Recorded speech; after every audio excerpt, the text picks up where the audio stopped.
وادی المشقق کا فانی۔ ابن اسحاق بیان کرتے ہیں رسول اللہ صلی اللہ علیہ وسلم تبوک کے سفر کے دوران وادی مشقق سے گزرے۔ وادی میں ایک جگہ پہاڑی سے پانی قطرات کی صورت میں ٹپکتا تھا۔ یہ پانی مقدار میں اتنا کم ہوتا تھا کہ اس سے بیک وقت 2 یا 3 آدمی پیاس بجھا سکتے تھے۔ رسول اکرم صلی اللہ علیہ وسلم نے فرمایا جو بھی اس وادی میں پہلے پہنچ جائے وہ اس جگہ سے ہمارے آنے تک ہرگز پانی نہ پیے۔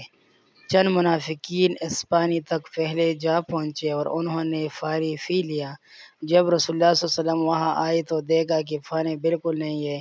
آپ صلی اللہ علیہ وسلم نے پوچھا کون یہاں ہم سے پہلے پہنچا تھا؟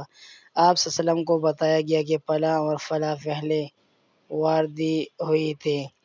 آپ صلی اللہ علیہ وسلم نے ان پر لعنت بھیجی اور فرمایا کیا ہم نے منع نہیں کیا تھا کہ یہاں سے ہماری آمد تک پانی نہ پینا۔ آپ صلی اللہ علیہ وسلم اپنی سواری سے اترے اور پانی کے قطرات کے نیچے ہاتھ رکھا۔ چند قطرات آپ صلی اللہ علیہ وسلم کے ہاتھ پر ٹپکے۔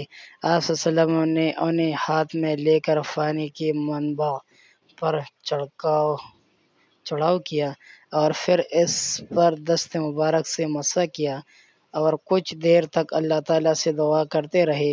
پانی کا منبع جہاں سے قطرہ قطرہ پانی ٹپک رہا تھا ایک آواز کے ساتھ پھیٹا جس سے بجلی جیسی آواز سنائی دی۔ پانی چشمے کے مانند پھوٹ نکلا۔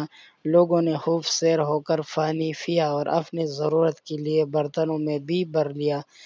حضور اکرم صلی اللہ علیہ وسلم نے ارشاد فرمایا اگر تم لوگ زندہ رہے یا تم میں سے جو بھی کچھ عرصہ دنیا میں موجود رہا وہ یقیناً دیکھے گا کہ یہ وادی سرسبز و شاداب ہو جائے گی اور اپنے گرد و پیش کے تمام وادیوں سے زیادہ زرخیز اور آباد ہوگی۔